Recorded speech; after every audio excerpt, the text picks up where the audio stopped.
ప్రియమైన సోదరి సహోదరులకు యేసుక్రీస్తు నామములో శుభములు. దేవుని యొక్క మహాకృప మీకు కలుగునుగాక. ఈరోజు దేవుడు మనకిచ్చిన మాట పరమగీతాలు 4వ అధ్యాయము 10వ వచనము.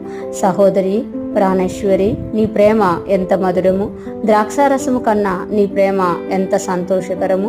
నీవు పూసుకొను పరిమళ తైలముల వాసన సకల గంధవర్గముల కన్నా సంతోషకరము. ఈ మాటలు సొలొమోను మహారాజు రాసిన పరమగీతాల్లోన ప్రేమ కావ్యంలో మనం చూస్తున్నాము. ఒక ప్రియుడు తన ప్రియురాలిని ప్రశంసిస్తూ తను ఏదైతే ఆ ప్రియురాలి దగ్గర ఉన్న సంతోషాన్ని పొందుకున్నాడో దాన్ని పొగుడుతూ రాస్తున్నట్టుగా మనం చూడగలం. ఇక్కడ అంటున్నారు కదా సహోదరి ప్రాణేశ్వరి అని అంటున్నారన్నమాట. ఇక్కడ చూస్తే ఆ సహోదరి ప్రాణేశ్వరి అంటున్నారు. ఒక ప్రియురాల్ని ఆ ప్రియుడు సొంత సహోదరిలాగా, అదే టైంలో ప్రాణేశ్వరిలాగా, అంటే ప్రాణము కన్నా ఎక్కువలాగా, ప్రాణముతో సమానంగా చూస్తూ నీ ప్రేమ ఎంత మధురము అని తెలియజేస్తున్నారన్నమాట.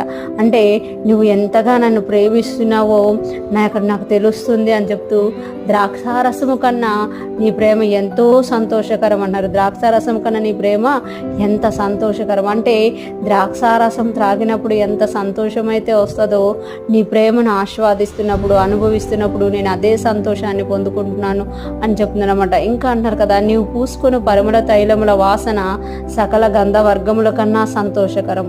నీవు పూసుకుని పరిమళ తైలముల వాసన అంటే ఏదైతే నువ్వు ఆ పరిమళ తైలములు రాసుకొని వస్తున్నావో ఆ వాసన సకల గంధవర్గముల కన్నా, అంటే గంధవర్గాలు ఎంత రకాలు ఉంటాయో వాటి వాసన ఎలా ఉంటుందో, అవి పూసుకున్నప్పుడు ఏ సంతోషం అయితే కలుగుతుందో వాటన్నిటికన్నా నీవు రాసుకొని వచ్చిన పరిమళ తైలముల వాసన సంతోషకరంగా ఉంది అని ఇక్కడ తెలియజేస్తున్నారన్నమాట. ఇక్కడ మనం చూసుకుంటే సంఘాన్ని కూడా దేవుడు తన ప్రియురాలుగా చూస్తున్నట్టు, అదే టైంలో సంఘాన్ని నేను మిమ్మల్ని ఇక నుండి నా సహోదరులుగా పిలుస్తాను అని చెప్తున్నాను అనమాట. యేసయ్య మనకు సహోదరుడుగా ఉంటున్నారు. అదే టైంలో ఆయన ప్రాణం ఇచ్చి మనల్ని ప్రేమించారు కనుక ప్రాణేశ్వరిగా చేస్తున్నారు. యేసయ్య కూడా మన దగ్గర ఇదే ప్రేమను కోరుతుందన్నమాట.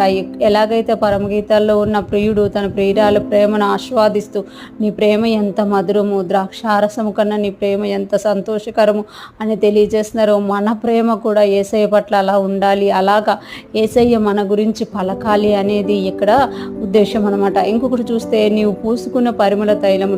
పౌలు గారు అంటారు కదా, మేము జీవము గలవారికి జీవోపవాసనగాను మరణము గలవారికి మరణోపవాసనగాను ఉన్నాము అనేసి. ఈరోజు మనం జీవోపవాసనగా ఉంటే మనం ఎప్పుడైతే యేసయ్య దగ్గరికి వస్తామో యేసయ్య కూడా అదే మాట అంటారు, నీవు పూసుకున్న పరిమళ తైలముల వాసన సకల గంధవర్గముల కన్నా సంతోషకరం. ఎప్పుడైతే మనము జీవోపవాసన కలిగి ఉంటామో, అనేక మందిని జీవింపచేస్తూ ఉంటామో, మన దగ్గర కూడా యేసయ్య అదే సంతోషాన్ని అనుభవిస్తారు.